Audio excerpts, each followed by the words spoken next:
Alright, if you're a regular viewer of this channel, I just sold my 2004 Saturn Ion Quad Coupe.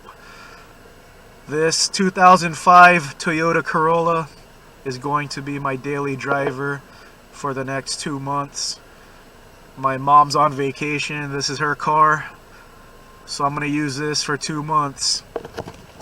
So on this tank of fuel I traveled 305 miles.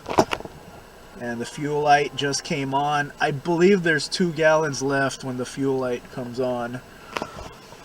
So I took this ultra gauge off my Saturn because this car doesn't have a trip meter, or it doesn't have a miles per gallon calculator, just A and B trip meter and odometer. 178,722 miles. That's it. So now I have a Mpg calculator. According to level gallons, I have 2.5 gallons left. I could travel 71 more miles, 28.5 miles per gallon. I think I have this thing calibrated decently. This is my third fill up, same fuel pump, so it should be really close now. So I'm going to fill this up right now.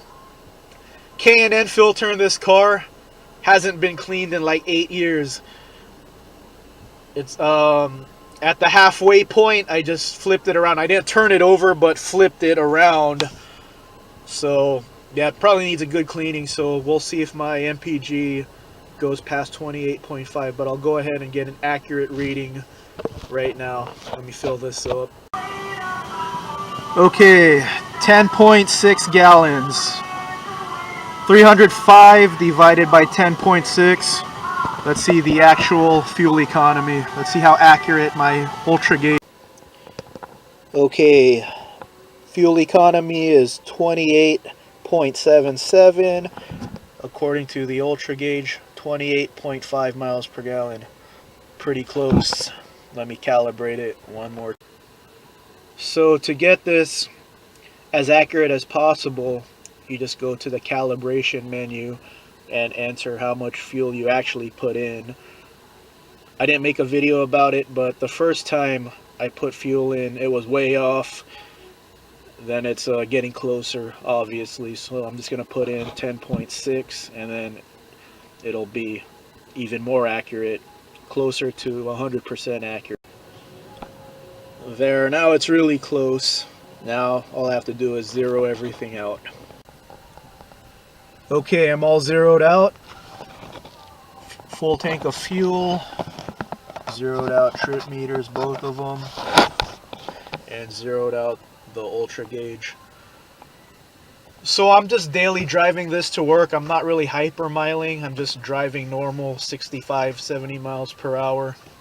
Like 80% freeway, maybe 75% run a few errands. Just using this car in day-to-day life. So tomorrow I'm going to clean the K&N filter in this car. It hasn't been cleaned for like 8 years. So 30. I'm going for 30 miles per gallon in normal everyday use. I should be able to do it with this car.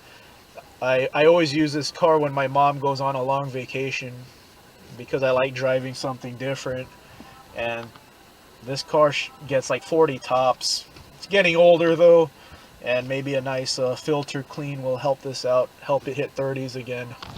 So I'll do that tomorrow.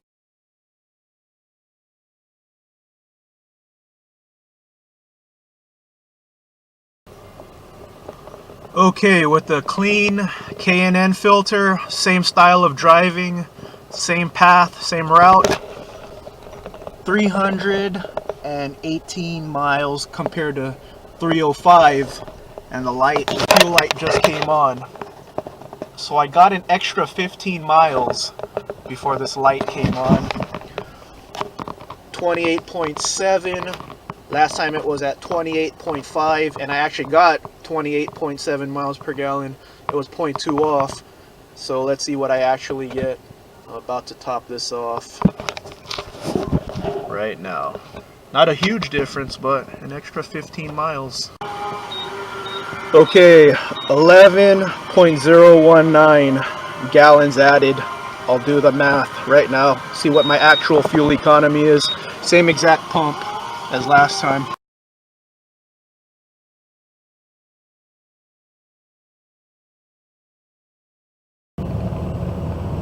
Okay, fuel light just came on right now on my way to work. So I'll fill this up when I get out of work, but 327.7 miles. So a tiny bit more than the last tank. The last tank, my fuel light came on at, I think, 318.9, so I got almost another 10 miles out of it. Same style of driving, clean the MAF sensor, so fuel light just came on at we'll say 327.7. So I'll top this off when I get out of work. Okay, I'm off of work at the gas station right now. Same pump. So the fuel light came on at around 327. So an extra 9 miles before the fuel light came on. So first time it was like 305, then 318, then 327. So a small incremental increase in fuel economy, K&N filter clean, MAF sensor clean. So we'll get my actual fuel economy right now. According to this, 27.9. That's probably off. So we'll do the whole calculator thing right now. 330.6 divided by how many gallons I put. Okay, 10.993 gallons added. Same pump. Let's go ahead and divide. There you have it. 330.6 miles traveled divided by 10.993 gallons added, 30 miles per gallon. So my first fill up when I did this video was 28.5. So we got up to 30. So the moral of the story, do a little maintenance and your fuel economy will improve. I'm pretty sure I could get 35, maybe 40 on a good day if I do all freeway, but this is a mix of freeway and side streets. But there it is, 30. That's what I wanted to see. Okay, just for fun, I'm going to hypermile my way to the store to end this video. So fuel economy is going up, side streets, foot's off the gas because I'm about to hit a red. So I'm just gonna coast to the, I have a left turn, so I'm gonna coast to the red light, and hopefully by the time I get to the red light, it's gonna turn green so I don't idle. So that's how you hypermile. So I refuse to stop right now. Come on. I'm not gonna get it. I got a green there. That's gonna hurt me a little bit. Okay, I just got out of the side streets, entering the freeway now. So my fuel economy is gonna drop because, you know, I'm slowly merging onto the freeway. But the whole hypermiling game is you want to go as slow as possible. So it's pretty dead right now. It's pretty late at night. So I'm just gonna hypermile this 55 miles per hour. Drive like a grandma right now. And then no cruise control on this car, unfortunately. So here you go. So let's see what my Mpg is when I get to the store. But that's what I'm gonna extreme hypermile right now. When I hit a decline, I'm gonna let off the gas and just coast. But yeah, I don't recommend doing this all the time, especially if there's people on the road. But if you're by yourself, go ahead and play the hypermiling game. Okay, up to 29.6. Here's the #1 hypermiling tip. When you're about to get a grade going down, slowly get on the gas, get up to speed. Speed limit is 65, so I'm gonna go 70. There's a 5 mile per hour grace. So get up to 70, and now I'm off the gas. So now I'm just coasting. And watch my fuel economy shoot up. watch this. This is extreme hypermiling. Well, no, there's one more level of hypermiling. Some people do this. They tape, they use saran wrap on the grill to smooth out the aerodynamics. Some people do that. Oh, and then they put wheel skirts. Look at the EV1, the GMC EV1. Look at the back of that car. And I believe the Honda Insight does it too, but there's like a wheel skirt. I don't know how to explain it, but just look up the first generation Honda Insight and the GMC EV1.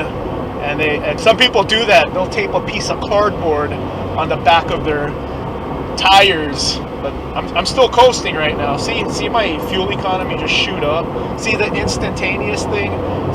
What was it saying? I was getting like 200 miles per gallon. So yeah, I'm on the gas a little because I want one more nice coast here. See my fuel economy drop. Now I'm gonna let go of the gas, and I'm gonna coast until I get to the light. I'm about to go to the store right now, but look at the instantaneous fuel economy reader. 200 miles per gallon, 233, 229. So that's how you do it, you coast. So coasting to the stoplight right now. And then when you see it drop, like right now, I have my foot on the gas a little bit, just to keep my speed decent. So there you go, that's how you do it. That's, you know, I had to do an extreme hypermiling segment to end this video. My video to my quest to 30 mpg. I made it. I mean, I would like to see more. There you go, 36. And at the light, and it turned red. All right, 36 miles per gallon.